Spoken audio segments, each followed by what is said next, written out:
Welcome, my friends and enemies. Glad you are here. I am once again joined with by.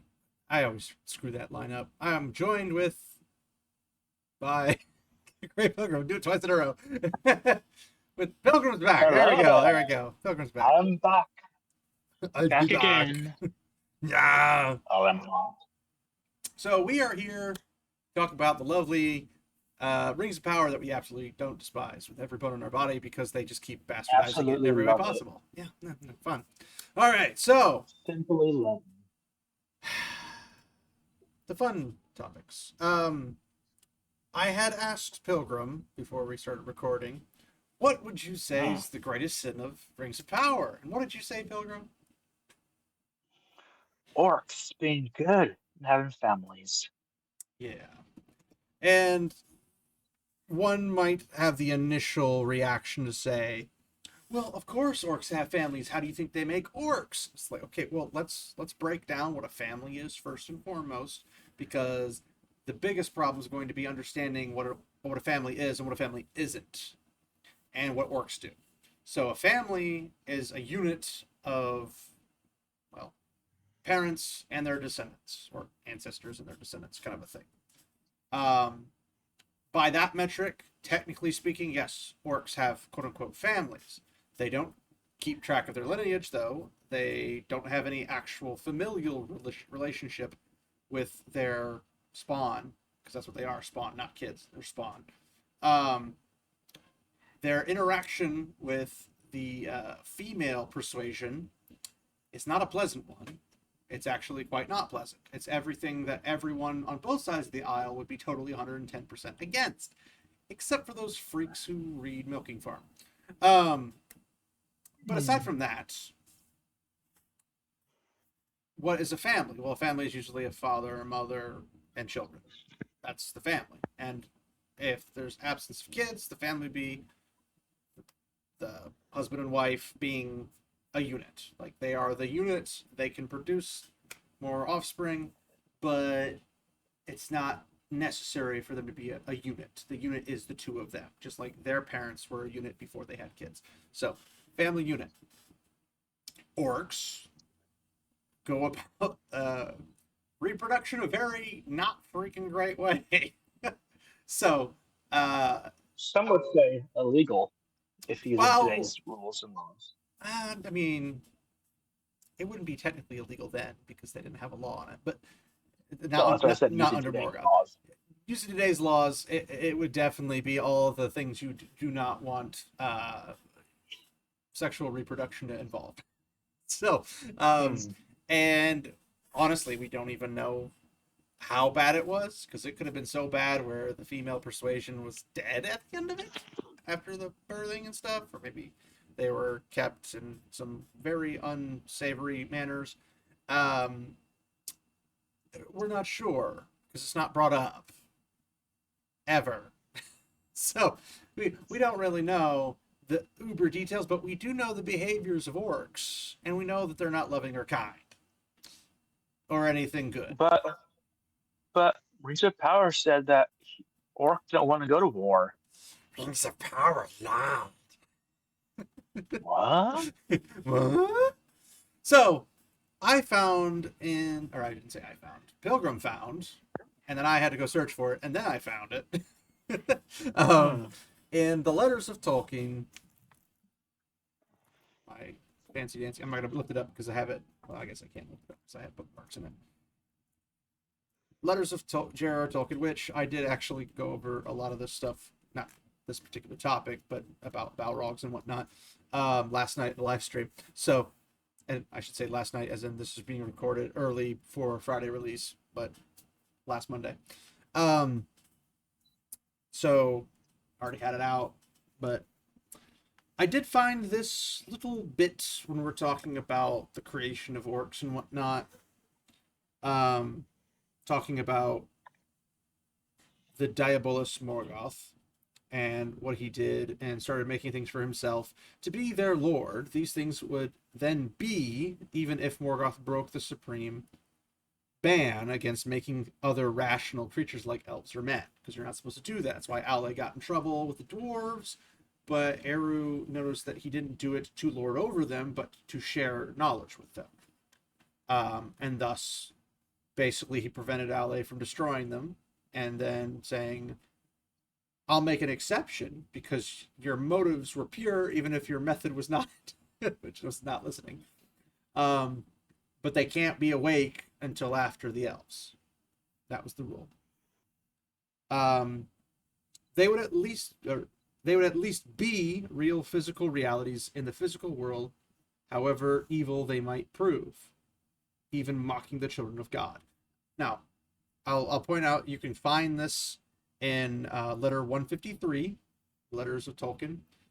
If you have the Allen and Unwin version, which is the version I have, it is page 195. It's smack dab in the middle. You can't miss it. They would be Morgoth's greatest sins, abuses of his highest privilege, and would be creatures begotten of sin and naturally bad. Well, that causes a problem. So, we do know that Rings of Power Season 2 tried to give us the good orcs. And you could argue even in Season 1, the orcs were trying to be good. They were just doing some bad stuff for the sake of good, kind of. It's the whole the ends justify the means kind of nonsense. But do you remember Pilgrim in the first and second season? I blocked out most I try of it. not to. I try also not to, but I sometimes fail. Do you remember or recall, perhaps, how often orcs acted like orcs as orcs would be normally acting like?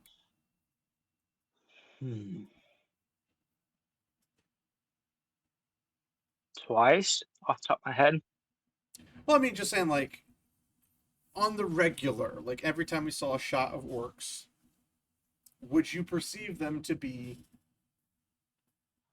of the ilk in which they are, excuse me, as they are created by Tolkien in his original story?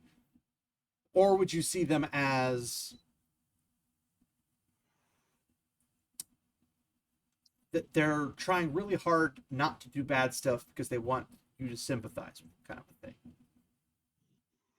They are misunderstood servants, slaves, even of Sauron and Morgoth. Yeah, well, Morgoth then Sauron, but yeah. I would say the fact that they have human slaves at all is kind of weird because, I mean, orcs you can kind of just ruin their day, but they're just gonna want to eat the freaking humans. Like, um, and I don't Oh, that's recall. right. They did have slaves. That's back when the orcs were more white. Now that they're supposed to be sympathetic, now they're darker. That's correct. Yes. Those must have been the European orcs as opposed to the typical Mongoloid ones. But um, Oh well. so having them build that trench that so they can trigger everything perfectly for Mount Doom. That was a Oh, good lord. freaking that is a freaking piece of work, guys. I don't even know how you could get around that. Um, It's all coming back to me now. yeah. So having that and having elves and humans doesn't make much sense considering it's way too much upkeep. And I can't recall in the Lord of the Rings or in the Silmarillion in which slaves were used rather than just tortured, turned, or and things like that, um, or fed to say a drake, dragon, balrog, whatever, um, werewolves, vampires, all the creatures that Morgoth made is what he relied upon. So what use would he have of human slaves or elven slaves to begin with? Because the only ones who would be better at digging than the orcs, just by the sheer volume of them, would be dwarves, and dwarves aren't going to willingly work for them. Like, You don't say. I'm trying to figure out I can't think of any moment in which they would. So that doesn't sound like very orcish behavior, which means they're not representing orcs very correctly or traditionally, which of course Amazon seems to have a problem with tradition, so that's a different thing entirely and reasonable to understand. Um, so that's not a behavior I would say attributes to orc kind. They cared about wanton destruction and not much else. So now to continue, because I am a fair person, when Tolkien says "and naturally bad," he also writes in parentheses, "I nearly wrote irredeemably bad, but that would be going too far, because by accepting or tolerating their making necessary to their actual existence, even orcs would become part of the world, which is God's and ultimately good." Now,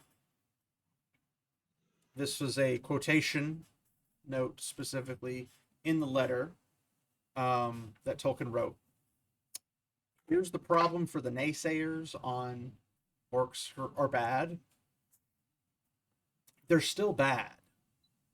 They just have a purpose, and that purpose will ultimately end up good, aka good wins.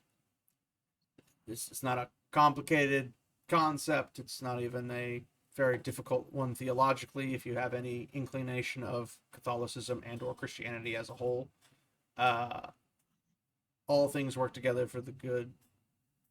So I don't know why it would be very difficult to understand this as him struggling with it, because he has had moments where he has stated that he is struggling theologically speaking, and or been implied that he's struggling theologically with the Fea and the Heroa, which the Fea and the Heroa is the body and the soul, and basically being a what happens when they die kind of a thing. And to that, the only inclination that I could understandably grant would be the standard Christian one, which is, when the soul dies, they go to judgment, and then at judgment, God does their thing with them. Like, hey, I'm gonna judge you for whatever. Now, in this situation, these are forcibly corrupted and forcibly controlled people that don't have much say in their lives. They're literally just slaves. Now, keep in mind, when Sauron and Morgoth are not around, they don't have a master. They're not being enslaved. They just reroute to their base instincts. But you could argue that base instinct is not their fault because they did not ask to be there. And they hate Morgoth and Sauron as much as anybody else does. So, Pilgrim, what would you say would be the easiest way for you to understand it, I guess? Uh, I'd say they are almost more animalistic than they are human, Well, more as elvish, far but as yeah.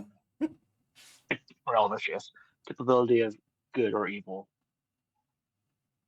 Oh, and also just a side caveat, since I forgot, since everyone who is in the naysayer camp might say, um, well, how do you know they're just like this, that, and the other? And we know how orcs procreate, and it's in the manner of the children of Iluvatar, elves and men. So they procreate the same, which makes sense because biologically they're the same as elves and men, because elves and men are biologically the same as each other.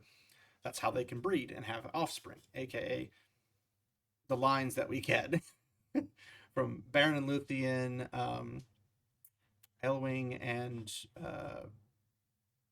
Tuor. Is Tuor an Elwing, right? Elwing, right? From Gondolin, I believe.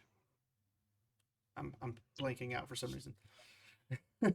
But the only moments we have of elves and men getting together and having a family, the only reason they can biologically do such a thing is because they're very similar biologically speaking.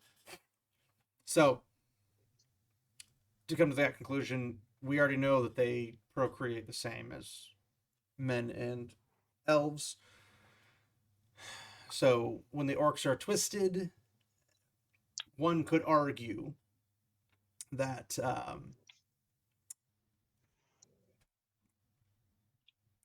they didn't ask to be twisted, but their behavior because the twisting is probably going to be ingrained in them to the core while they are living. The true theological tricky question is going to be what happens when they die. Go ahead, Pilgrim. Sorry. I was going to say that could be true for the early works, but by the time you get to the events of the Lord of the Rings, they've been so bred together that I don't know that they are so much twisted as much as they are their own species at that point. Well, when I say twisted, I'm saying it's like a perpetual twisting. It's something that initially happens, and that initially happens keeps happening because of the twisting. It's almost as if Morgoth scarred the DNA, and that DNA, because it was scarred, passed down because it was missing something of the genetic, because it's a twisted mockery through forms of magic, obviously not of science. It's not like you cut them open and then alter their DNA, but in terms of like withholding aspects of their DNA, and through that twisting and corrupting aspect and adding in whatever magic sorcery of himself he puts into it, that's going to change them. So they will perpetually just keep creating that kind of a mockery rather than a copy paste, if that makes sense. So obviously not every orc looks identical. There's going to be a variety, but they all have a general look to them. But all of this to say, because they're supposed to have a good orc, which they kind of had one at the end of season 2, but they're supposed to have a good orc that is set free by Don Lemonless and Guy Ladriel, who is apparently a slave, which ironically all orcs are slaves, to Sauron or something, and he's a good orc that wants to be, he's the sympathetic villain, basically. He's like, I'm a bad dude, but I don't want to be bad. I'm a good guy, right? I want to raise a farm, or raise a family and have a farm, and you know, it's like, that's not how that works, but okay. So that's kind of why this whole thing came up. But there were a couple of things that were just kind of like, they stand out and say, you know, this is a little weird that people would be trying to argue that this is actually a thing. Like, you can be a good orc. It's like, but can you, though? And then we return to the topic that we originally got started on last night. What was that news again, Pilgrim? The Simon Pegg shall be playing a Balrog. That, Voicing top of that, specifically. Voicing. voicing. Well, yes. It's not going to be the actual Balrog. He's just in a costume. Yeah, he's in a styrofoam costume. Transformer. Like the original Godzilla films, but it's a Balrog. That would be funny. On top of being a speaking Simon Pegg Balrog, it will be helping Sauron create the One Ring. Yep.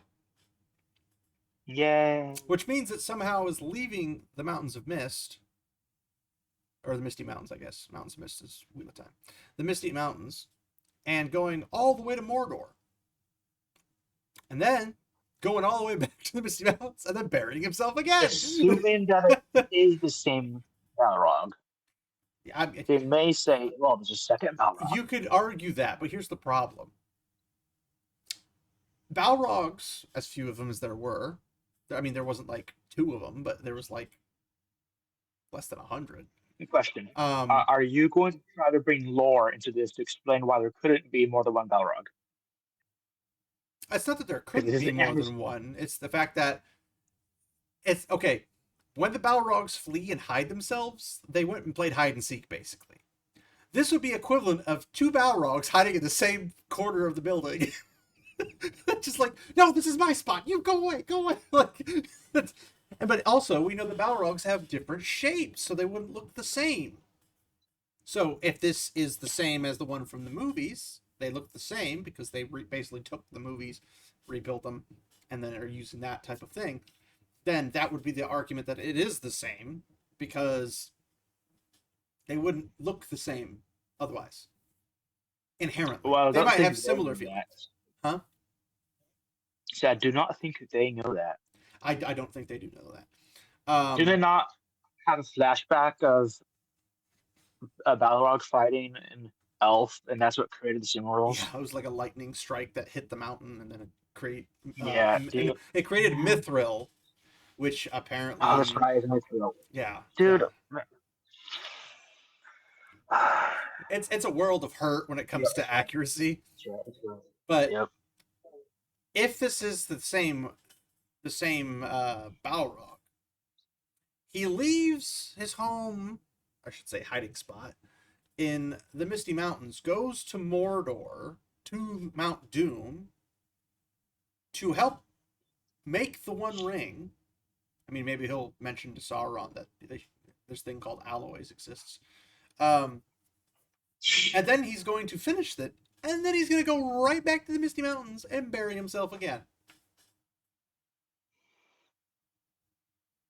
And then, And here, well, but here's the thing: they're going to use, because if you remember from Fellowship of the Ring, when they go to the Mines of Moria, and the Balrog is free, Gandalf makes the quote was like the dwarves dealt too greedily and too deep, and thus unmasking an unnamed, you know, basically the Balrog.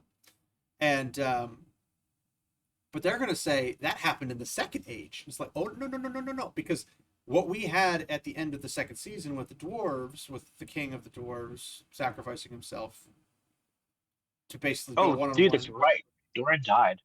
Yeah, I well, forgot. that Durin died. The other Durin didn't. Oh, yeah, the other. Because, there's two Dorans alive at the same time. So Sadness. he goes, yeah, tries to like berserker jump on the Balrog, which is never going to work. It wouldn't work on Smaug. It's not going to work on the Balrog. Um, but in terms of, I would say Smaug is obviously a little bit tankier than the Balrog. But if the Balrog can kill some of the greatest Elven warriors that are using blessed weapons, the dwarves are not using blessed weapons. They're not going to do nearly as much damage. Um,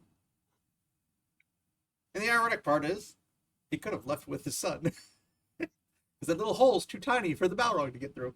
And obviously, he on the way out could have just smacked the mountain and had it like cause a landslide. And there you go.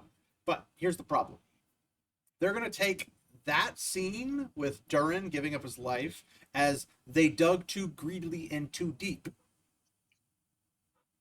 Here's the problem: this is way before the adventure of Bilbo Baggins in The Hobbit, and at that point, Moria, or after I should say after um, Bilbo returns home, Balin goes and reestablishes Moria.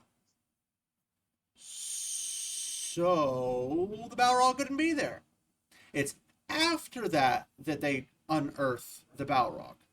So they can't use the season 2 Balrog excavation, if you will, as the means Oh, but to. they will. They could try, but it doesn't make logical sense in the timeline, and you can't fight the timeline.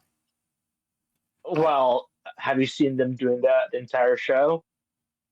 they don't have a timeline. That only I was makes gonna my say. point more Keep in solid. mind that Gandalf, that that is Gandalf, and there is no No, it's Grandolph. Elwing, Get it? and there Grand is. I'm Elf sorry, Grandalf. Yes, yes, yes. with his Gand. So, what we ultimately are going to have is a Balrog playing hide and seek twice, not once, twice.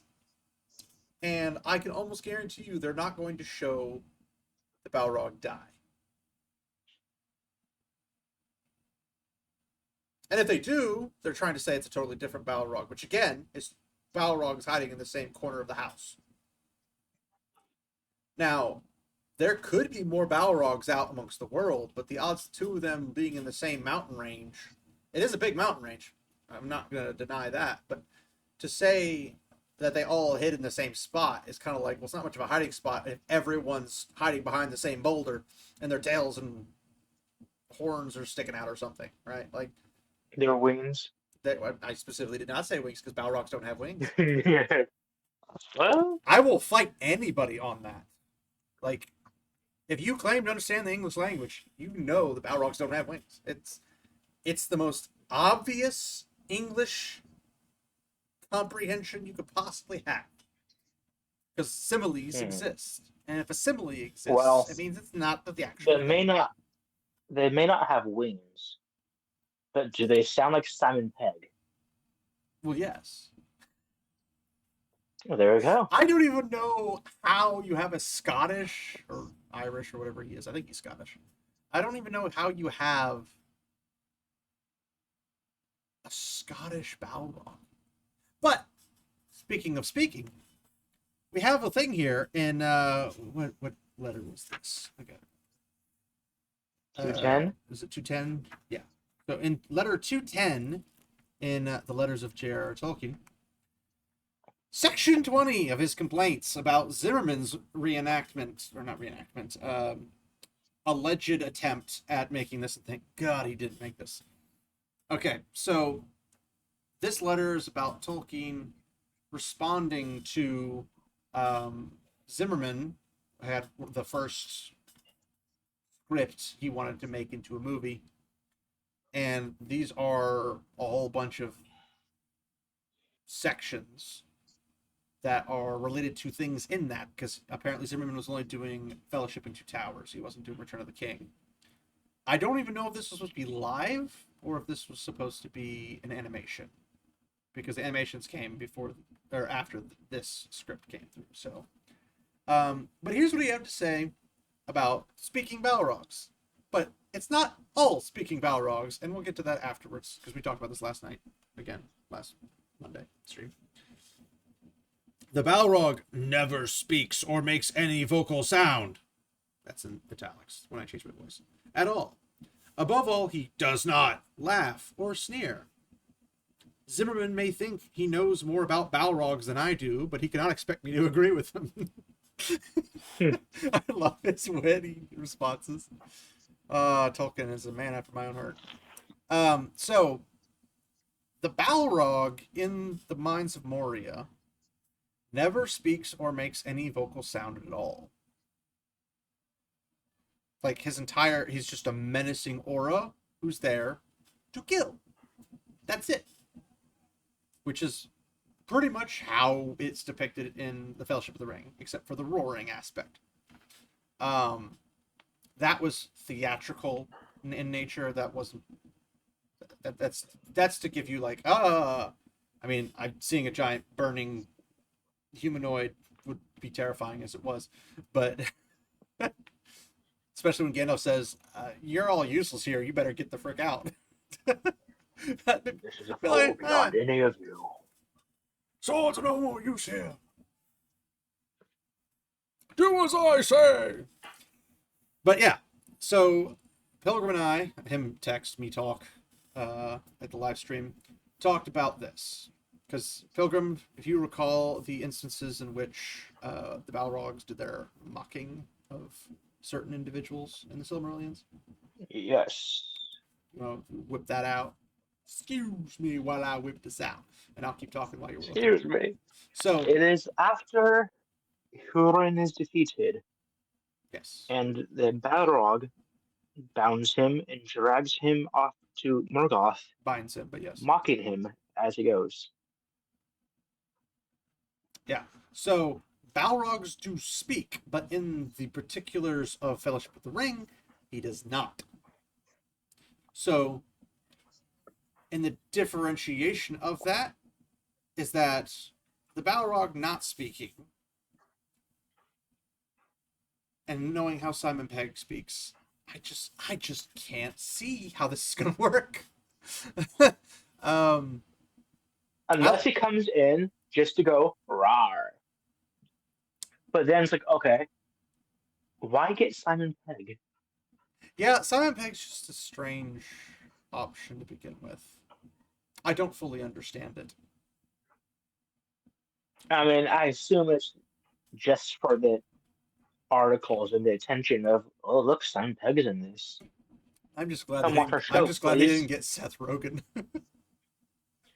Don't, don't put that idea out into the universe. just imagine a Balrog show. Dude, they're going to do it now. Like, it's going to happen. Do it. You'll burn the thing down even faster than Simon Pegg could. Or you know what? They'll do like they're going to do like they're going to find a way to bring Gollum in or something. They're going to do something so retarded like that, and they're going to do. The funny thing is that well, they're not going to break Gollum because Gollum hasn't existed yet because the ring isn't even in Exactly. existence yet. So Half of the stuff they're doing doesn't exist yet, and here they are. half the stuff they're doing doesn't exist. Period. Well, that's Or true. sorry, 90% of the things they're doing doesn't exist. Period. And the 10% is their name only. I would say because here's the problem: is that a Balrog is on the same tier as Sauron. Like they're Ainur that fell, if you will. And if I recall correctly, the Balrogs are fire spirit Ainur, and the only one that didn't fall ends up becoming the sun. And Morgoth was terrified of her. So there's no like Sauron has superiority over the Balrog. So that's kind of like how are they going to make this work? Because like Sauron trying to work with Smaug makes sense because the Balrogs were basically the taskmasters over the drakes and dragons in order to keep them under control. Whereas Smaug was a very, very tiny dragon comparative to the other creatures and abominations that Morgoth made. So essentially, working with Smaug makes sense because he's not trying to treat him as an underling, he's trying to treat him as an equal in order to coax him into joining him into fighting the good guys, if you will. So it's going to be a little different than working with a Balrog who's literally on the same tier as Sauron. It's like walking up to your brother and saying, you know, I know we're twins, but I'm in charge now. And him going like, what are you talking about? So now as for the power aspects, did Sauron gain more necromantic or dark magic, black magic, whatever you want to call it, in addition to his already power based? Because I mean, we know he can turn into a vampire. I believe also a werewolf. He can do a couple things like that.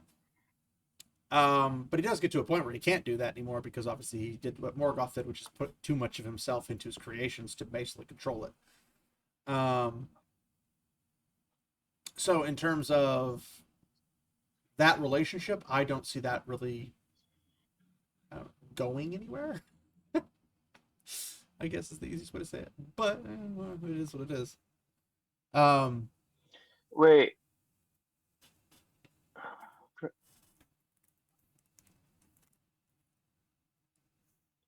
wait, what? is Sauron? Are they going to skip Sauron being on Numenor when it sinks? That's when he Um, loses his ability to change form. my guess is that he's going to go over there, and he's going to. Well, they never showed him change form, period. So they probably will skip that entirely.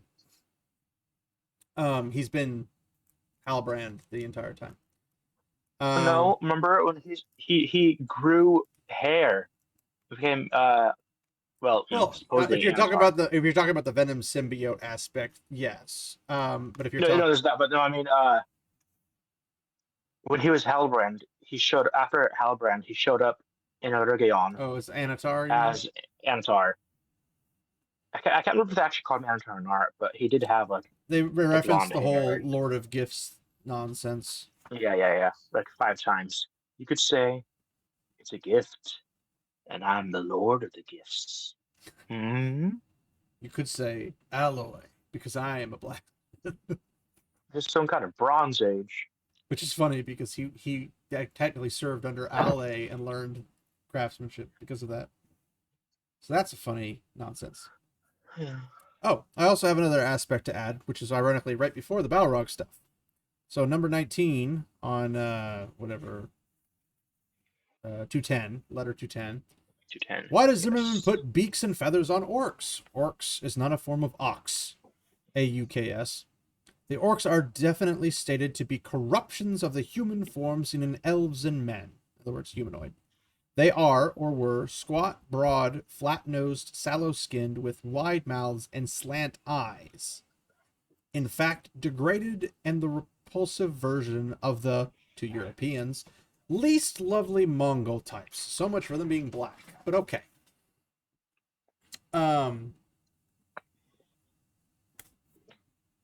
That's a very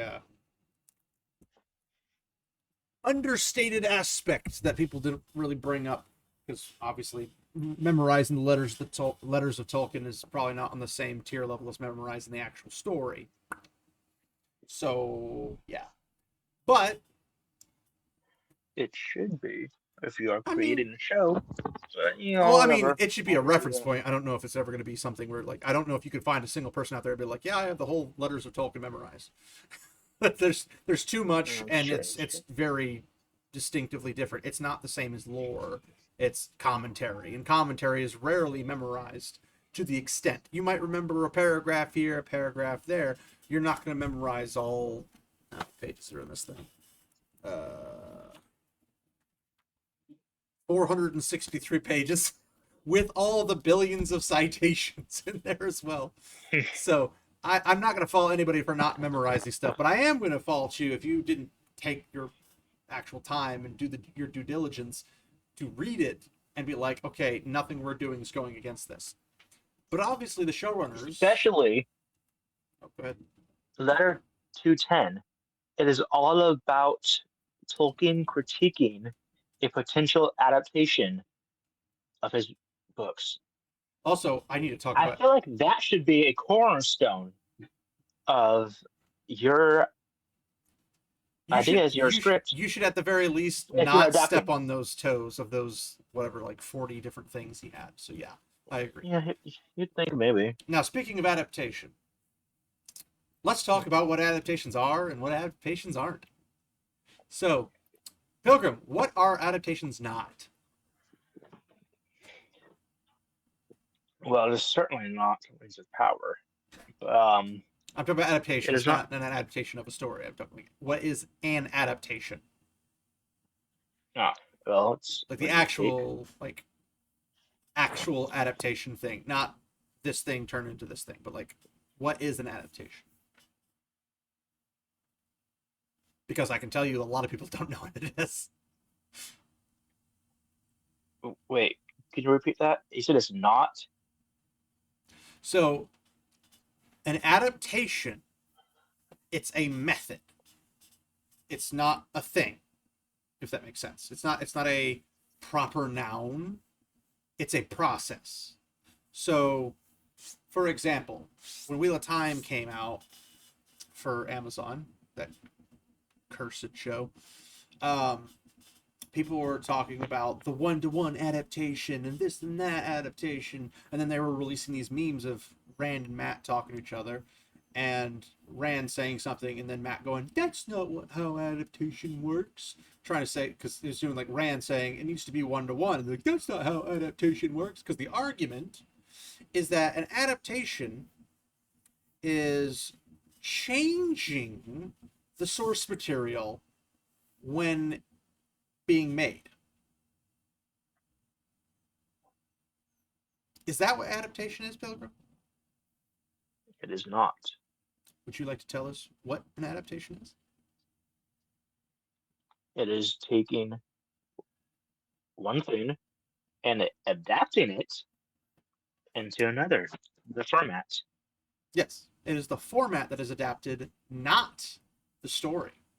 The story. Now, the format might have limitations on it. We can see that. There might be a scene where they have to be a little bit quicker, because when you're taking a book, like something this large isn't going to be made into a movie, word for word. Because, I mean, nobody would watch a movie about... I mean, I would watch a movie about J.R. Tolkien to read letters. But when you look at it like, right here, you got the Silmarillion, you got the Hobbit, and then you got Lord of the Rings. And then you got the compendiums and all the other books and stuff. But in referencing those, trying to put them on screen might be difficult because how long they are. This is why I hold to they should not be movies, they should be TV shows. TV series. Mini-series per book, basically. So Fellowship of the Ring should be however long it needs to be in order to fit everything into it, because all you're doing is you're adapting what the words say into a visual medium. Now, you could do this because I also have over here, right here, is the, what's it called? It's not the audiobook, it's the dramatization. I also have further over the audiobooks. So the audiobooks are just reading the book. That's it. Now, when you jump over to things like movies, I guess even radio drama. Radio drama can't cover everything because it's only in a sound medium. Now, you could, hypothetically speaking, have a narrator for everything except the actual characters and have the characters participating in their own vocals. You could do that. It's technically possible. I think they did that with the Harry Potter books. I haven't got to hear them yet because they're only on Audible. I wanted to actually have a copy of it. So if anybody has a copy of it, let me know. Wait, nudge. But essentially, if you were to adapt it into any other format, like let's say graphic novel. There is a Hobbit graphic novel, and I have it up there somewhere. I can't remember where. I think it's over there. But The Graham Nolan. I think it was Chuck Dixon. I don't know if Dixon, I don't know if Graham Nolan had anything to do with it. That's what I meant, Chuck Dixon. As much as I like Graham Nolan, he's kind of gone off the deep end with the whole Comicsgate group. So I'm not. I stay away from that nonsense. Now, what essentially, if you were to do that, it's going to be a lot of money. I mean, technically, it'd be a lot of money to create, and then printing would be very simple, which would be very nice because more or less the Hobbit graphic novel covers the Hobbit, and it's only like this thick. It's not very thick. So because I mean, the Hobbit itself is only 300 pages or so. Like it's not that big of a book. Like when you go to the Wheel of Time, you're hitting like 800 pages. So it's like 3 times the size. But when you're going to a movie format, or I guess a visual format, you've got TV show, movie, video game, or anything like that. Trying to break everything down seems very daunting. And this is where everybody keeps popping up with, it can't be done one-to-one. It can't be done one-to-one. It can't be done one-to-one. It can't be done one-to-one. It can't be done one. Okay. It can. It really can. Does that mean it will? No. Does that mean it can? Yes.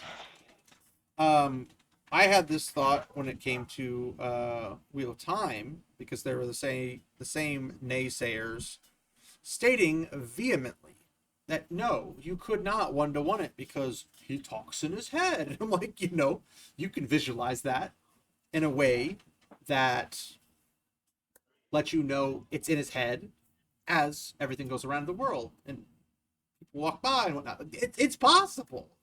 The whole point is that you're trying to innovate in Hollywood or outside of Hollywood if you're going that route. I'm using Hollywood as a general term for the industry. But if you're trying to create something new, what does creating something new do?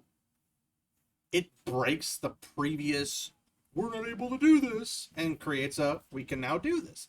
How many times in the film industry do you think we have had instances in which things that shouldn't have been able to be a thing become a thing? It's happened consistently. We didn't have CGI. Now we have CGI. We didn't have good audio. Now we have good audio. We didn't have color. Now we have color. All these things always populate because of innovation. And some reason, people like, we're too stupid as writers. We can't possibly learn to show the concept of talking in your head. It's literally a green screen, a green screen, a green screen. For example, if Rand's talking to Luce there and Telamon in his head, it's like literally you just show the world as he's walking around, and all of a sudden there's like this little black thing just flings up and creates like a little room, and he's just talking to this voice. That's in his head.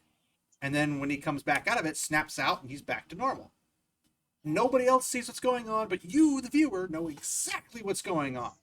It's that simple. No, like, but there's so much of that dialogue. Yeah, but you know what? It's part of the story. The world still moves even when the words are going on in his head. So, but yeah, that's a possible way you could do it. I'm not saying that's the only way you should do it. I'm just saying that's a way you could do it because we have this green screen property that is now in effect. So they do that stuff all the time as it is. So you could easily just say, we made it work. So it is possible to do a one-to-one thing. It is daunting. And for the Wheel of Time, the story itself takes place over about 2 years, after the 20-year period, obviously.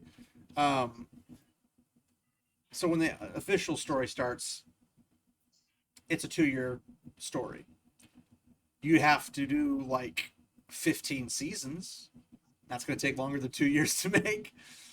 But most of the cast is going to be older already, like older teens, and they can kind of retain their appearance of youthfulness through makeup, through whatever they need to do. I mean, they could use de-aging stuff. I don't think you need to use de-aging stuff because somebody when they're 18 and when they're 24, it's pretty much the same. But you'd have a lot of stuff that you could do, and if they just recorded them back to back to back to back to back to back to back, and then like spread out the releases, then that's one thing. Like you could have the first 4 seasons recorded. I mean, obviously still being worked on, but recorded by the time the first season drops, if that's where you wanted to go. So for Rings of Power, they have even less excuse because there's less they have to cover. It's less. They could have had all 5 seasons recorded and read it. Say hypothetically, because everyone knows Hollywood is terrible at having a finalized script before they start. So it's possible to do a one-to-one, but what an adaptation is taking the story from paper onto a screen. So paper to screen, paper to audio, paper to visual on a graphic novel or something. That's all it is. That's all adaptation is from one to another. It is not the changing of something to put it somewhere else. It's changing the type of media it is. It is not changing the story at all. It has nothing to do with the story being changed. Did I beat that horse to death too much, Pilgrim? Well, I'd say yes, but there are people who argue, so probably I was going not. to say, should I beat it to death some more? Were there any other particular crimes you thought of, good sir, while we're Well, there here? are several crimes Well, from let's go over them. Amazon on Windsor Tower. Let's do it. Let's do it. What you got? What you got? Well, we finally have a certain somewhat returning who should have been here the entire time. Oh yeah, Celeborn A has certain husband, reappeared. Adriel. During the years, he was the Hmm. most active fighting against Sauron.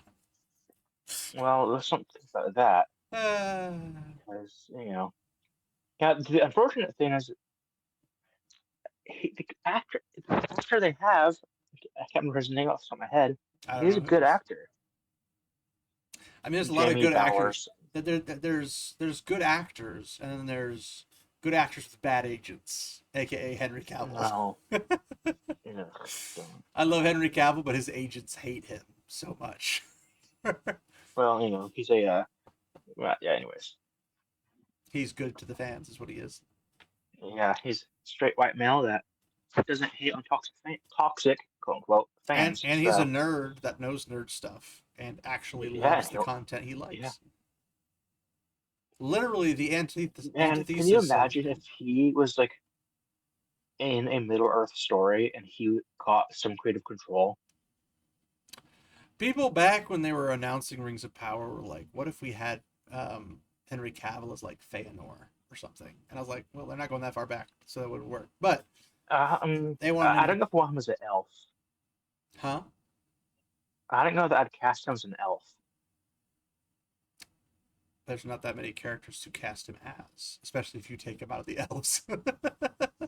Oh, and there's a certain Hurin. That's prior age. They're not I don't starting care. there. They're not doing the I don't first care. I don't age. care. They They're could do doing it. the second age. I don't care. I don't care. I don't care. They could do it. I don't care. They can't do it because they don't have the rights. That's the whole problem here.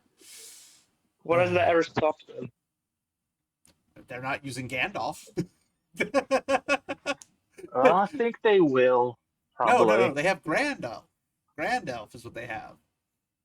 Yeah, but I mean, they also technically didn't have the rights to Anatar, but they I can don't think get they the ever rights actually on called a. him Anatar. I think they called him just the Lord I'm of pretty Things. sure they did.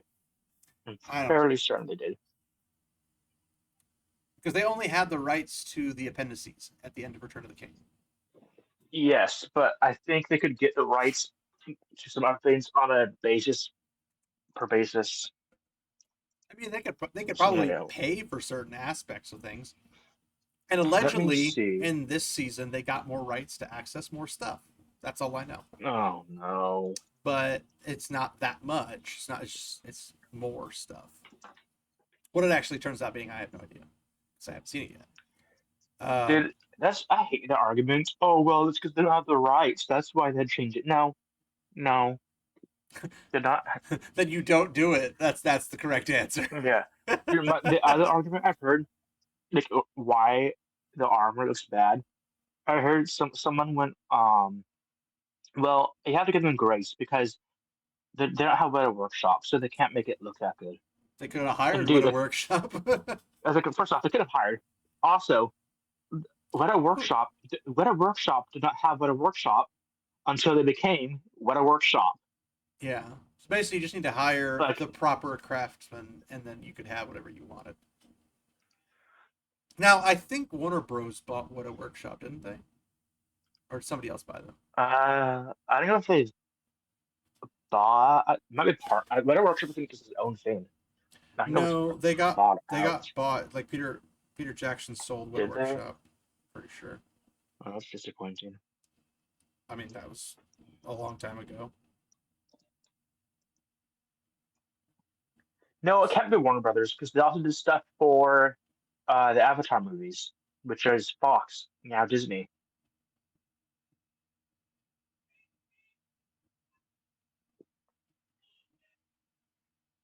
Okay, so there's Weta FX, which is formerly Weta Digital. It's a separate company.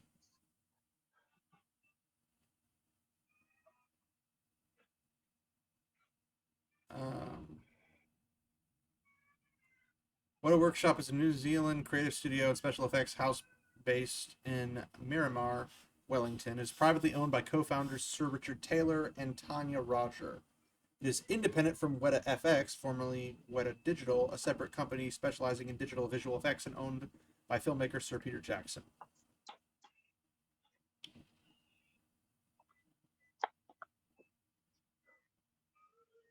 So yeah, it was Weta Workshop from 93 to 2021. I don't know what it is now, if it stopped in 2021. Uh,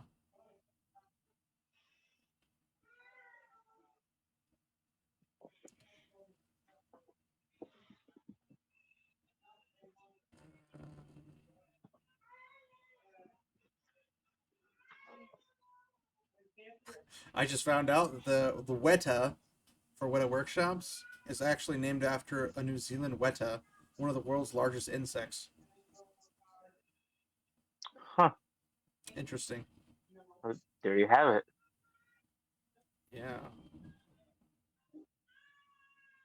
So Weta Workshop continues to provide extensive conceptual design and special effects for major Hollywood and international productions. Notable film projects include the Chronicles of Narnia series, that explains a lot. James Cameron's Avatar series also explains a lot. Neil Blomkamp's District 9, oh boy. Elysium, actually wasn't a bad movie, I guess. Chappie, Denis Villeneuve's Dune, actually a good one. And Alien Romulus. Ooh. Then they have a video game division founded in 2012. They're the ones who are responsible for Tales of the Shire.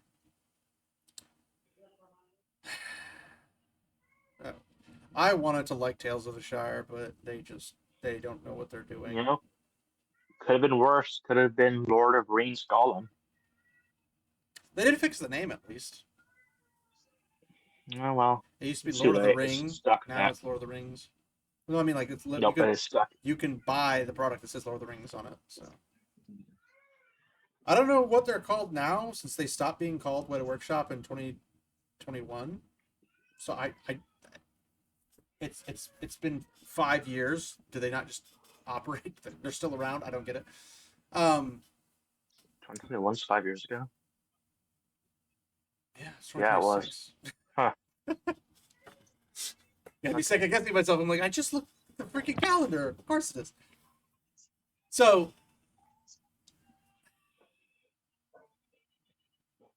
I don't know. They have no excuse. They could hire people who are good craftsmen to do. Amazon has the pockets to make a studio that did basically Weta Workshop Dude, quality. They the just most don't. expensive show ever made.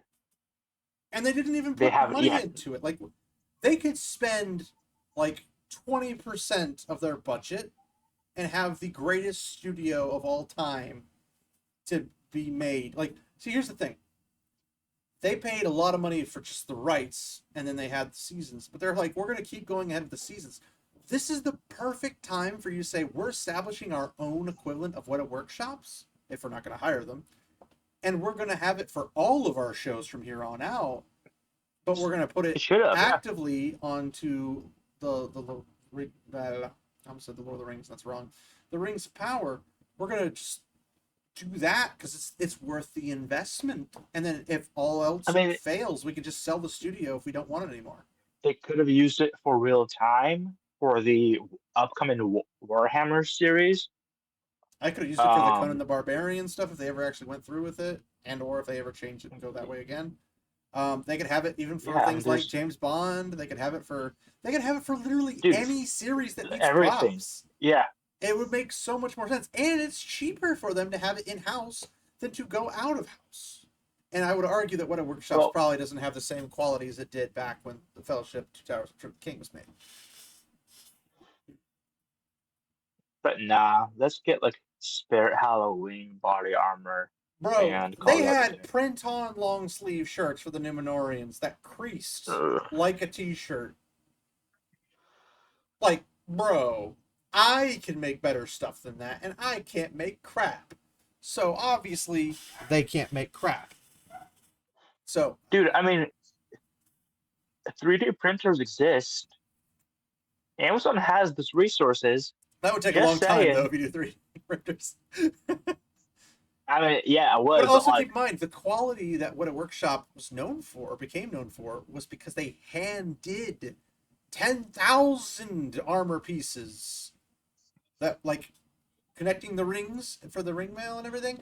All that's, like, legitimate suits of armor. Like, oh, no. Legitimate. I just remembered. Oh, what? You said Reigns, which made me think of Ring Wraiths, which reminded me of... Oh, the Nazgul? What are they calling them? The Nazgul. Yeah, what? Nazgul. Nazgul? Nazgul. Like, what the... It's because they took Gol from, like, Dol Guldur. Mm-hmm. So they took Gol and put Naz, and then just put Na, so Nazgul. And it means ring of teeth, teeth of rings, crown of teeth. Why are they creating entire new... Oh, and better peoples? Yet, one of them's going to be a woman. What? Yeah. What? One of the Nazguls is going to be... They're the Ring Wraith Nazgul prototypes. One of them's going to be a woman. A woman. Not women. So one of them not... You know what? That's going to be... Dude, okay. I just put. Your Oh no. your brain broke. Yeah, I know. Now this Okay. is going to be equivalent to Shadow of War, the Middle Earth Shadow of War game, having Helm Hammerhand be a Nazgul. Dude, Because the I Nazgul just totally realized weren't established and known before Helm Hammerhand was even born. if first off, like, okay, I have too many thoughts right now. First off, just real quick, Welcome to my Nazgul world. existing now, kind of funny because last season, season two, they introduced the Battle Rights. The Battle Rights were an army that was created and buried, and with the sole intention of killing the Witch King, the leader of the Nazgul. So that's weird. Um, Speaking of Witch King, I just realized witches typically are female. No, no, no, no, They're no, gonna no, no, make the no. female It's Nazgul Witch King, as the in Witch King. which one? I don't know which one. It's the Witch King. They're going to make the Witch King the Oh. female because she's a witch, and because of misogyny, they're gonna Well, make. that's gonna be They're going to weird because considering we know in Return of the King when he dies, he's definitely a guy. no, don't think about that. Do It's give her not the Witch King, but because of read let's give her the this Witch Queen, but because of misogyny, spread. she has to change it to King because otherwise they don't respect her. So that's why she's the Witch She's the Witch Queen. Slay Queen.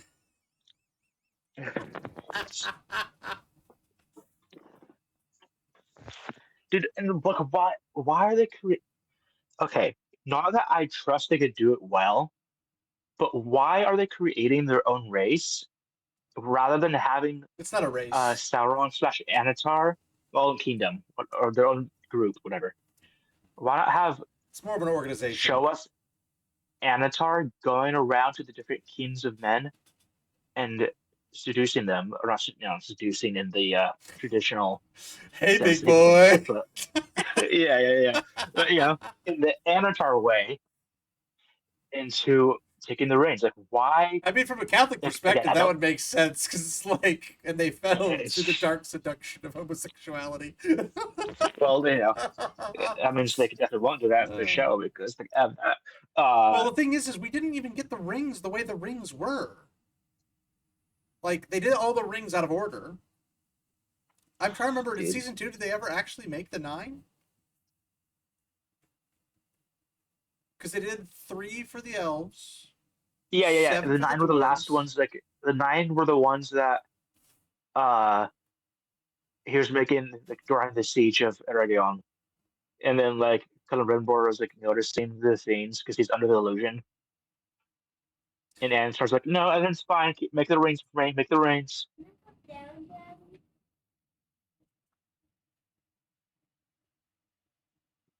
So yeah, it was like the very last rings he made before he left, and then Galadriel tried to take them from him, and that's when he stabbed her with the crown of Morgoth.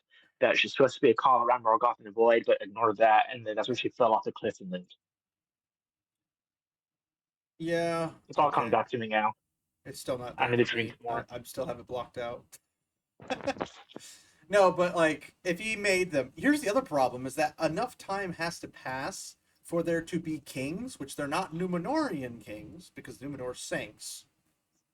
It's the kings that are established in like Gondor, Arnor, and the other kingdoms around it after that point. So he needs to have kings exist, so they can't even exist yet. So,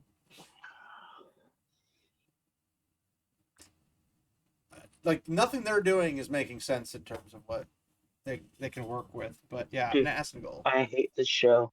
I hate this show. I hate this show. Every fan of Tolkien does.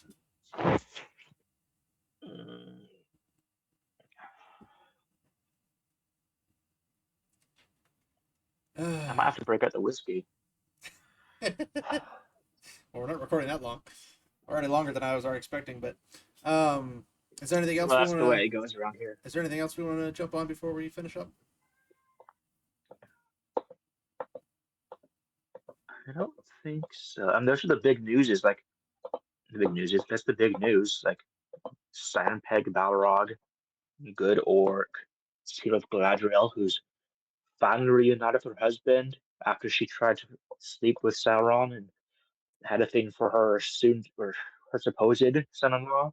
And Nazgul. Um, goodness, dude, that might be like the orcs might be the most like distasteful thing, but the Nazgul has got to be the most retarded thing they've done. Like, what the hell? I can't even say that, but like, there's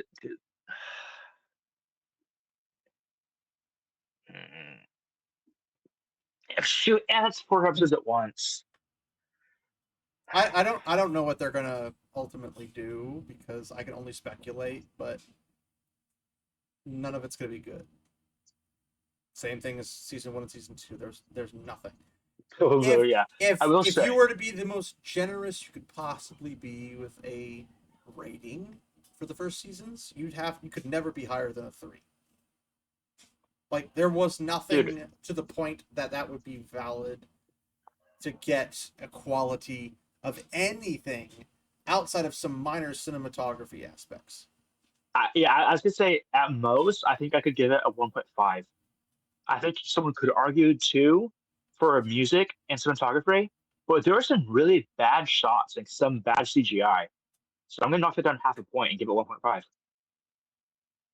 And that's the thing is that If I had to give it anything other than zero. if or I should say when I watched the first 2 seasons, I liked the landscape shots, but Yeah, there's some when they showed the cities and stuff like how Numenor is and how Celeborn's or not Celeborn Celebrimbor's territory and Eregion, Region.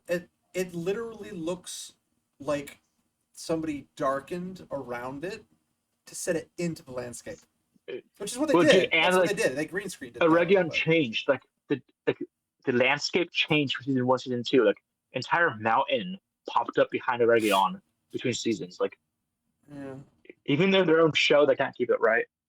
I mean, are you surprised? Oh, also, they're bringing back women directors again. Oh, really? All 8 Yeah. episodes are gonna be directed by women? I don't know if all of them are, but they're still bringing back Oh, okay, because okay. they were saying second season No, was you know all what? women, Yeah, that saved the show last time. So and that's when they start to double down on Sauron and Galadriel, and then Galadriel and Elrond, and so well, we do know that some are coming back, and then we know that they're bringing in some women from other areas. I don't know much else than that because I can't remember that kind of nonsense. Ultimately, to me, it doesn't matter who the director is if their product is trash. So, But dude, um, even if they brought in a top tier director, that doesn't matter if the script is garbage, which it that's what I'm will be. saying is like it doesn't matter who Yeah, directs it if it's still trash. Now, when something's good and you're like, oh wow, this is really close to the source material, this is really this is really that, that's a different story. It's not what we're getting. So I don't know. at least I mean it is interesting. I can't recall the exact dates off the top of my head, but they took a long time to announce season three, like almost a year before after season Oh two yeah, they finished. took forever. And then as soon as they did, it's been like here. It's like they just started production on it not even a year ago, and now it's coming out like it's a very fast. It's this December, I believe. Yeah, it's coming out this December, but they only announced it I think November or last December, I think it's December. December. But Yeah, well, I so think like the problem was is they that they were stuck in that rock and a hard place because um, their agreement and contract with Warner Bros. And the Tolkien estate and everything, most of the Tolkien estate, was to have 5 seasons. seasons. But they had to choose and decide, and Jennifer Salke got knocked off her high perch, thankfully. Good, Um, making good. but Kill her, her kill her now. leaving leaves a little vacuum there. And that vacuum is saying, do we end it now, pay the penalties, and just finish it like it's done? or do we go for the full 5? Now, obviously, they seem to be steamrolling ahead, but for that time period, they had to figure out what they were going to do, and that what they were going Dude, to do was going to I will eventually turn not be into it. surprised if season 4 or 5 are shorter seasons, or if they even film like they film season 4, So pull a Witcher. but then split it in half and call it season 4 and 5. Well, they did that for The Witcher. They did that for Stranger Things. They're doing a whole bunch of stuff like that. They didn't do it for Stranger Things. They did film each season on its own, and they didn't split Well, I know, but episodes. weren't they smaller and shorter? No, like Oh, they split up. They split the release of the seasons, but they're still a full season. that's what they're saying. It's the same thing. But again, Hollywood's moving towards like 8 episode seasons. I'm like, bro, you need to go back up to 24. Like, doing it right. Dude, 8 episodes every couple of years versus the 22 episodes a year we used to get. 24, but yeah. Um, The 24, 22, 24, whatever. Imagine having 20 episodes, which Which is 20 hours, I was now going to having only say, 8 hours. I was We can going to tell the say, same story which though. we should be thankful for, because imagine if we were getting 24 episodes every year of Rings of Power. Well, the thing is that with 20, because the way they were doing that kind of filming was that you'd have 24 episodes, but you would film them like boom, boom, boom, boom, boom, boom, boom, boom, boom together, and then they would release them on their episodic like weekly thing, right? And then Mm-hmm. you'd have 24 weeks, which is a good chunk of the year. And you only have 52 weeks in the year, and you'd have 24 of those weeks is this one season. And then a couple months would pass to basically finish off that year, and then come around the next year, boom, you dropped another season, 24 more weeks. So you're basically in the zeitgeist for forever. People were talking about it forever because that's just how we consumed it. Now, obviously, you have the binge versus weekly model. I'm not going to go into it, but binge is better for consumers. Weekly is better for businesses. And if the businesses don't do good, you don't get binge because they don't make stuff. So I don't know how stupid Jeremy from Geeks Gamers has to be to understand that, but he can say it's his preference, which I agree. It's my preference too. I want to sit down and just watch through it all, but it's not good. But he's like, I don't care if it's good for them. And it's like, well, you do need to care for it's good for them, because if it's not good for them, they can't do it anymore, and you don't get the stuff you want. So, it's what it is. In terms of having it be in the zeitgeist and having it for 24 weeks, I mean, that's what, 7 months, I think, right? No, 24 weeks. How long is that? My brain just farted. 24 weeks.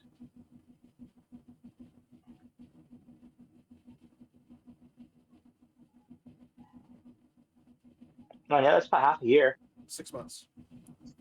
Okay, so 6 months. That's 6 subscriptions to Netflix or anybody. So from Yeah. the perspective of the studio, that's phenomenal. And they usually did like a mid-season break too. Sometimes, and they would So, also do like just a couple specials. weeks. They would do specials that were part of the story. They could do a movie here or there. Like you could do lots with it. But what they did is they kept the cost for the whole season low. Because I'm actually going to check right now, because some seasons. Oops. And it just crashed. Nice.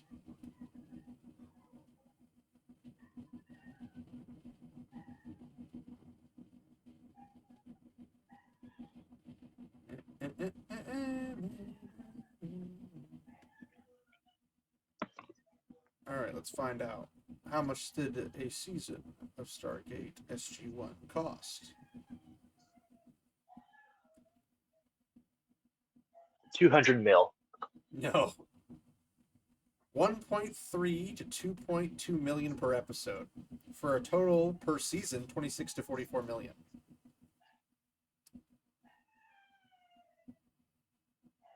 That's crazy.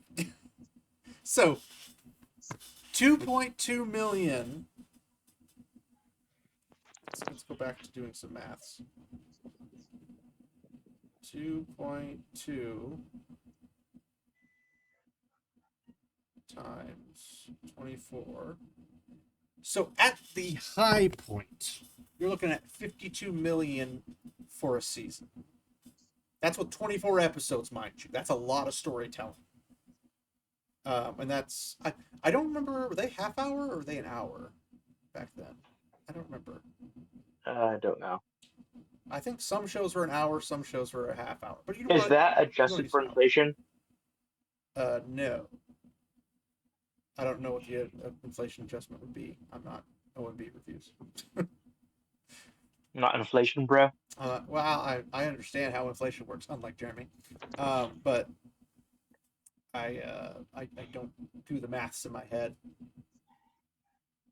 Neither do I. Just do a Google search. I can also just ask Grok. Grok it.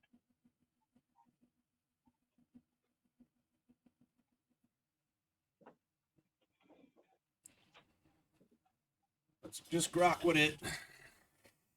They miss an opportunity to make that song. All right, inflation calculator.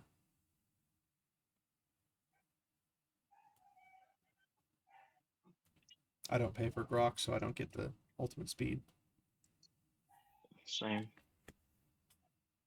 Adjusted for inflation.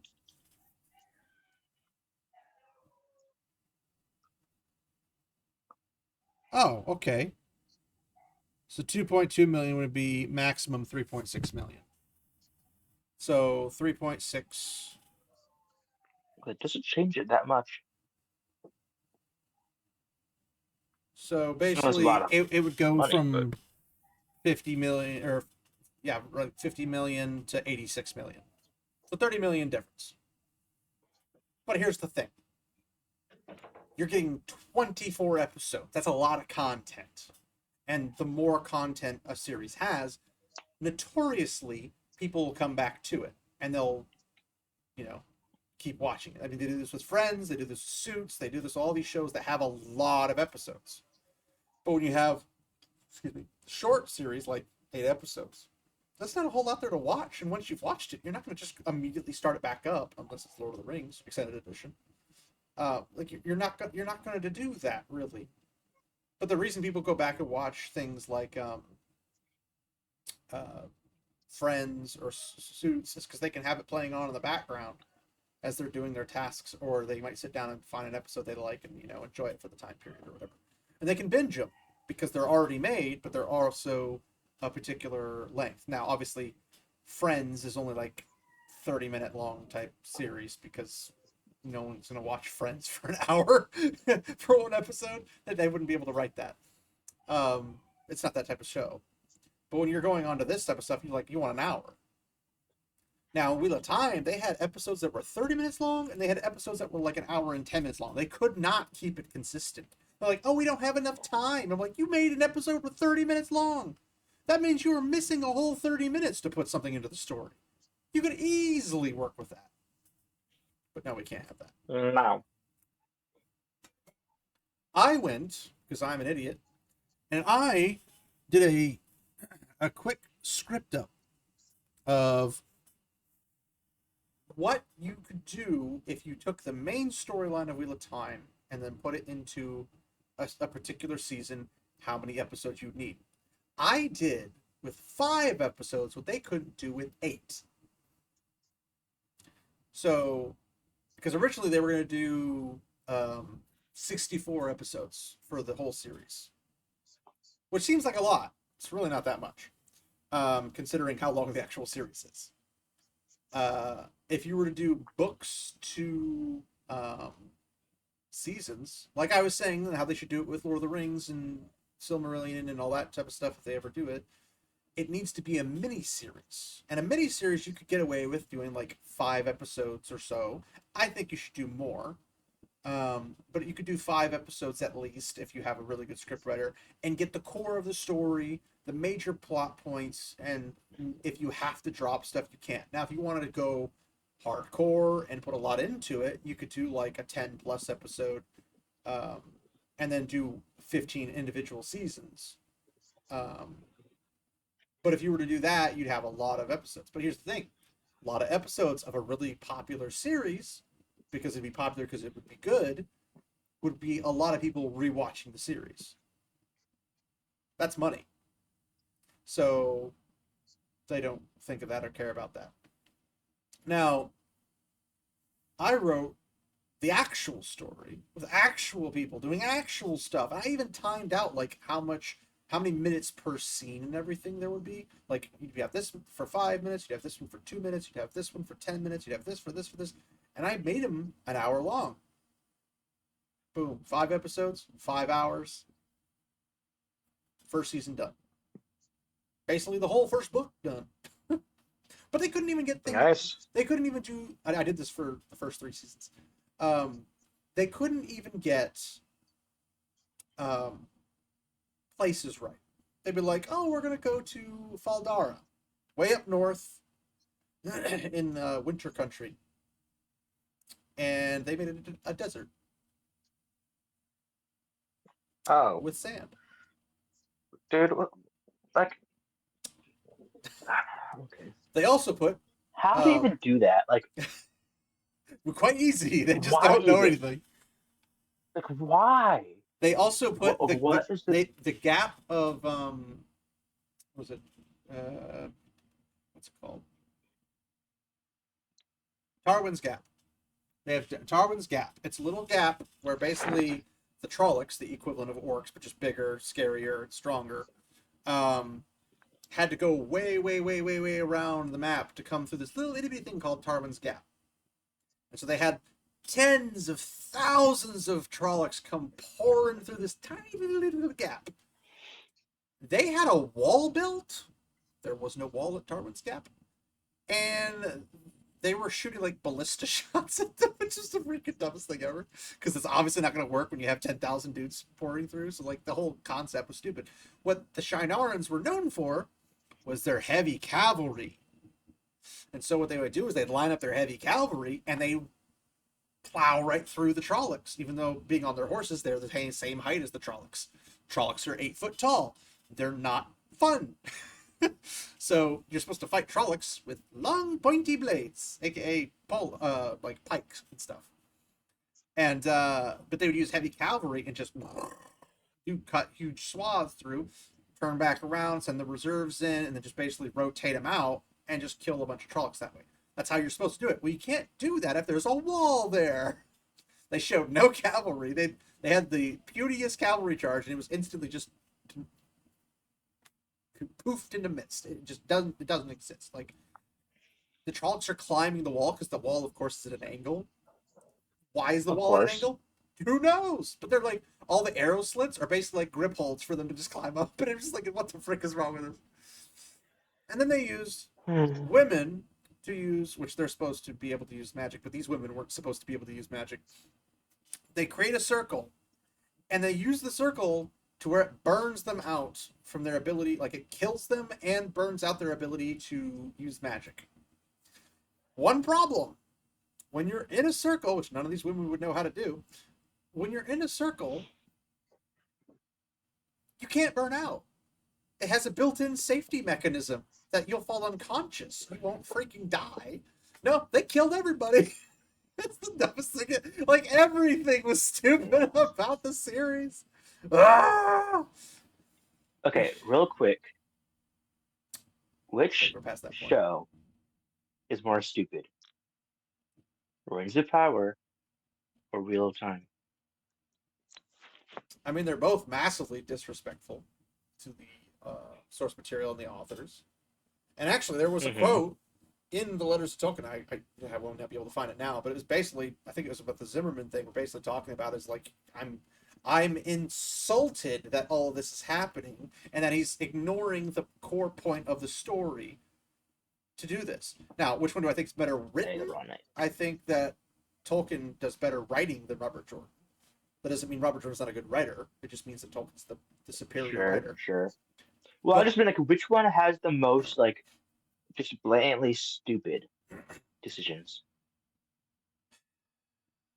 Like, not Well, necessarily which the ones are problem worse is that adaptation, but which one's just blatantly more stupid. Rings of Power doesn't have much in common with the time period they're trying to do it. Like everything's out of order, places aren't the right things, um, everything's just kind of weird, and they're just wasting a lot of time as opposed to just telling the story. Whereas Wheel of Time, they're just making things up and slapping the same names on them. Like, this is Rand. Is it though? Is he behaving like Rand? This is Moraine. Is she? Is she though? Because she's not acting like her. She's not behaving. She's way too tall.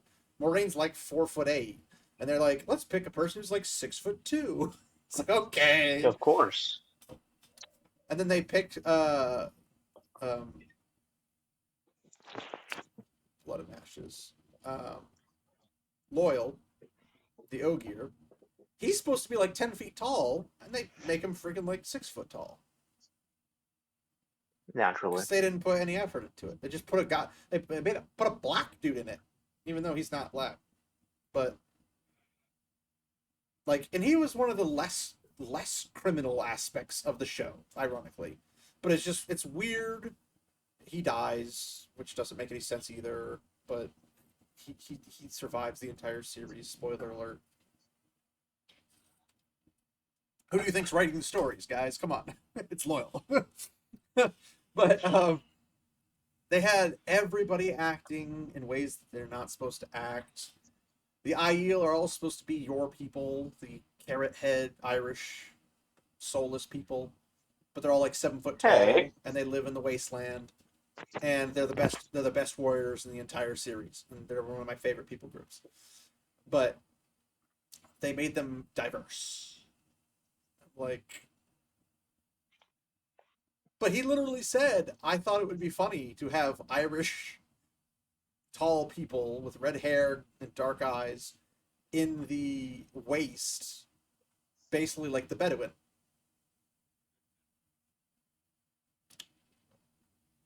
So you gave us black people, Asian people, white people, everybody, Oh, yeah. but just like redheads. It's like, okay.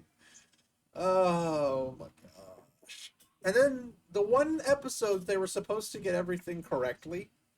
Like, it's the well-known third season, one of the final episodes. Or not the final episodes, but like in the middle of the series. It shows Rand going back into his past from his ancestors' point of view, because it's like that in the books to some extent. But they go all the way back to the first one. So the first one, or not the first one, I think it might be the second one. So the first one, before everything goes to crap, before the Dark One enters into the equation and everything, they're leaving to take all these basically magic stuff to go somewhere else. Rand is playing, the guy who plays Rand is playing his ancestor, and they're just like changing up the makeup and everything to make it look different and all that kind of stuff, which is kind of cool. But the second one, I think it's the first, second, or third. I'm pretty sure it was the second one. He's gay. Which creates a problem. Yeah? Because if he's gay, he doesn't have any descendants. So the other ones can't literally appear because of it. Yeah, that doesn't quite work out. It was just really funny because he's got a black lover guy, and they're sitting down and they're like holding hands, and it's just like, bro, this can't happen, because if this happened, Rand doesn't exist. Everything falls in shadow. Congratulations, you've ruined the show. But there's the big. I mean, you'd have to read Wheel of Time and then watch the show to understand the rage of somebody who's done both and actually cares about the source material. Because the second you stop caring about the source material, for all intents and purposes, you stop being a fan. All you are is a consumer. Which a lot of the people in the community, both in the Rings of Power and in Wheel of Time, they have said, well, I don't mind them telling a different story. I'm like, nobody asked you for your opinion. Like, I'm sorry that you're not the end-all, be-all when it comes to what is a fan. A fan is somebody who appreciates the work made, not appreciating the work made for them. A Because fan is a fanatic. That's where the word comes from. yeah, If you are a Tolkien fanatic, you are not going to like Rings of but Power. but Therefore, if you what like you're Rings of Power, you are not a fan of Tolkien. but what you're a fan of is what was made that you found, you discovered it. Like Tolkien didn't make Lord of the Rings for you or for me or for anyone. He made it because he made it. One could argue he made it for his kids, but his kids weren't going to change it. But when he makes it, when Robert Jordan makes the Wheel of Time, he might continue writing for the fans because people like his work or something, but he's not writing it. Like, I wonder what Sally in Des Moines, Iowa thinks. Like, he's not writing it for them. He's not. Oh, the fans want me to put this in it. I'll put this in because the fans want. No. He's writing his story, and his story is what you read. It's the same thing as like you read the newspaper to find the news. You don't put the news in the newspaper for you to read it back to yourself. You read what somebody else created. You read what somebody else made. So when an author comes in and says, hey, I'm going to make this book, I hope you enjoy it. He's not saying, I'm going to do whatever you guys want me to do for the story. No, what he's saying is I'm going to keep writing and I just hope you enjoy what I'm writing. That's all it is. So a fan or a fanatic is somebody who would go in there and say, I really like this work. That does not mean that somebody can't say, oh, well, there's a problem here or there's a plot hole or that. Like that's a fan will do that because they'll recognize that. And usually if the author is alive, like Robert Jordan was when he got a couple of them, they'll ask those questions because they're fans. They're like, I want to know more about like how this happened. And then the author will more often than not become highly unreliable on their own work, which is what happened for Robert Jordan, sadly. But we have the source material, and the source material is the source. And it's the same thing with like J.K. Rowling going on about like, oh yeah, I wish I could have made Hermione black. Well, why didn't you? Because you didn't. But now you're being pressured by political ideology to say, oh, well, I could have made her black and I should have made her black. And I think I'm going to make her black. And it's like, but you can't. Her story's done. She's not doing anything else. Like, it's over. And you've already established her as not black. So you can't make her black unless you have Plus, weird magic wizardry stuff. you might not want to make her black while you have people calling her mudblood.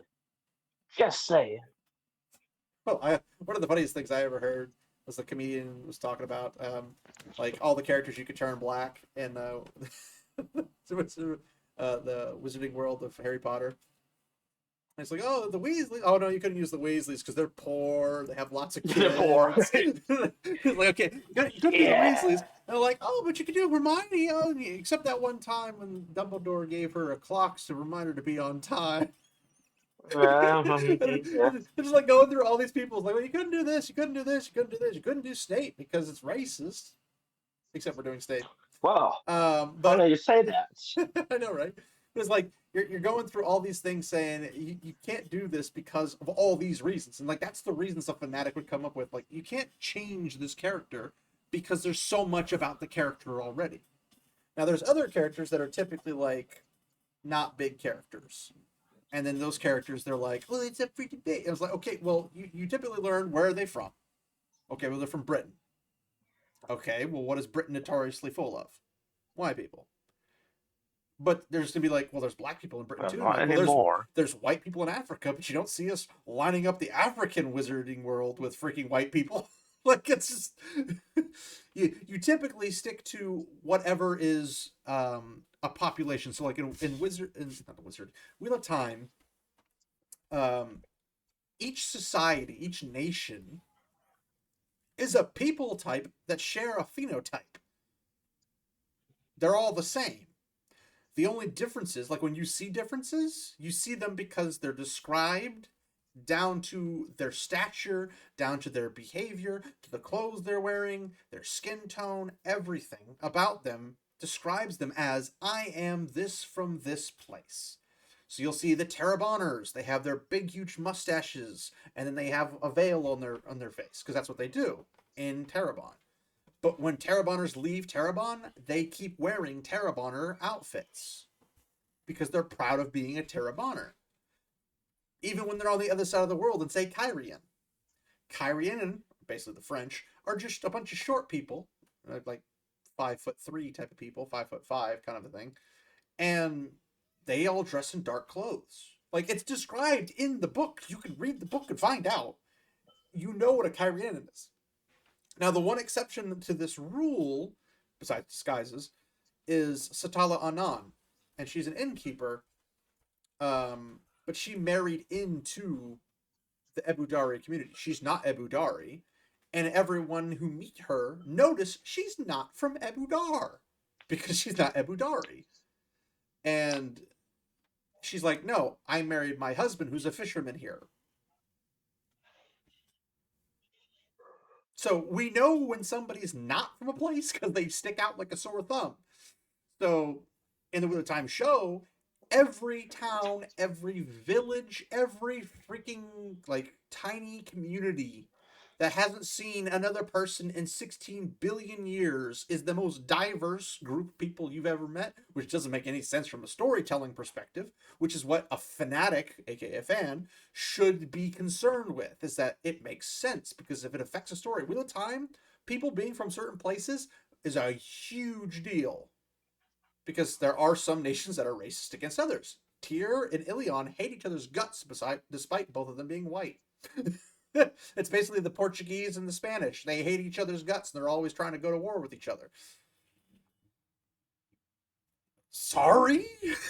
Like, I mean, it's I don't know what the point of freaking like having source material is. Why have a story? Why call for your favorite series to be made into a movie or a TV show if you don't care what the movie or the TV show says to begin, or what the source material says to begin with in reference to the movie or TV series? Like people were actively, when Wheel of Time was coming out, they were actively saying, "I want a different story." I'm like, so you're not a fan? Like, no, I am a fan. No, you're not a fan because you don't want the source material. People arguing about Rings of Power, they're like, well, if they did it the right way, then nobody would watch it. I'm like, are you freaking on some serious crack? Because how many copies of Lord of the Rings? Like, imagine if we did Lord of the Rings one-to-one adaptation. People are like, oh, well, everyone would get really bored when they meet Tom Bombadil and Goldberry and going through the old forest and blah, blah, blah. I was like, what are you on about? Maybe don't make it a movie at that point. Make it into a TV show. That'll make more sense. You could do more long form Interesting you content. say that. I know, right? Except for that, that's going to be a terrible nightmare to work with. But if you made it one-to-one, how many hundreds of millions of copies has Lord of the Rings sold? All across the globe.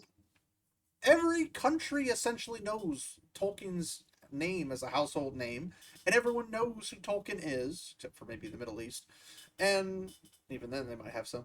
But like, they have copies in tons of different languages, translated like in the most languages I think of any book outside of the Bible. Like, it's crazy how many people like go crazy for this series. And you're telling me that all the people who are super freaking crazy about the books wouldn't be crazy about the movie, the visual version of the books they love? That's just nonsense. Now, would it appeal in the modern TikTok brain dead era as much as it would maybe 10, 20 years ago? Probably not. But if Peter Jackson had done a TV show where he did a full one-to-one, it would make buku bucks. And I mean buku bucks, way more than it made now. And imagine having a freaking soundtrack by Howard Shore for an entire TV show. Oh, Oh, yes, oh, please. I think I just orgasmed. But like it's unfathomable to like try to experience this and say I'm a fan, but I don't want source material. That's just crazy. Like, I don't even know how you can, like, how could you even make that a reality? Like, that doesn't even make sense. It's like counterintuitive. But be as it may, I couldn't tell you which one's worse because they're both freaking bad. Um, Wheel of Time's excuse is that they were doing it during COVID, which is why when you have a battle, Okay. when you have a battle, you got like 50 people on screen as opposed to thousands, right? So it's gonna be in the Weird. Didn't know that COVID affected writing, but okay, sure. well, you don't understand. They had to stand like 10 feet apart from each other at all times, some nonsense like that. Oh, no, And it's too like, bad. do any of you have COVID? Yeah, No. Okay, then you're good. You're in the forest in the middle of freaking nowhere. You're good. Like, good uh, grief. but yes, I would recommend highly for you, good sir, to read The Wheel of Time or listen to it through audiobook, whatever one. It's the same either way, technically speaking. Um, and then watch the show, and you can tell me which one's worse in your eyes. I couldn't tell you because I've consumed Wheel of Time way more than I've consumed Lord of the Rings because it was something that was constantly coming out with new books over the years where Lord of the Rings was already done. Um, so I don't know. They're both hyper disrespectful, but which one's worse? That's down to like a percentage difference. I couldn't tell you. Um,